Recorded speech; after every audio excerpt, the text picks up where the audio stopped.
चला तर मित्रांनो, आज आपण बघणार आहोत हे एक नवं एक्झाम्पल. तर बघा मित्रांनो, काल आपण बघितलं होतं 1 पासून सुरू होणाऱ्या विषम संख्यांची बेरीज कशी करायची. तर आजचं एक्झाम्पल थोडं वेगळं आहे.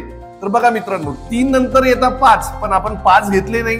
7 नंतर येता डायरेक्ट 9 आपण घेतले नाही, डायरेक्ट आपण 11 घेतली. 11 नंतर येतात 13, पण आपण घेतली नाही, डायरेक्ट आपण 15 घेतली. यांची बेरीज 39 पर्यंत कशी करायची ते बघूया आपण. तर मित्रांनो, याच्यामध्ये डिफरन्स कितीचा आहे? 3 मध्ये 4 मिळवले 7 मध्ये 4 मिळवले 11 मध्ये 4 मिळवले 15.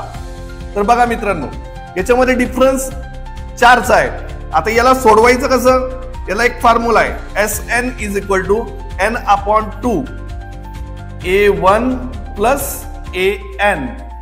तर बघा मित्रांनो, आपल्याला n काढायचा आहे. तुम्ही म्हणत असाल आता n काय? तर n कसा काढायचा? ते 39 आहे, त्याच्यामध्ये 1 ऍड करायचं, किती येतं? 40 डिवायडेड बाय, त्याला कितीने करायचं?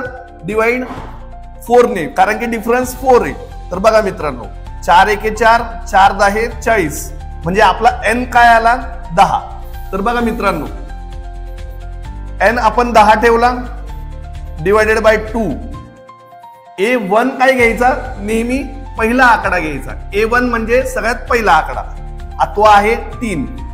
AN काय? शेवटचा अंक म्हणजे 39.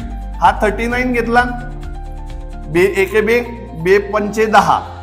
तर हा 5 गुणिले 39 मध्ये 3 मिळवल्याच्या नंतर किती येतात? 42. आणि याने याला मल्टिप्लाय केल्याच्या नंतर किती येतात? 210 हे आला.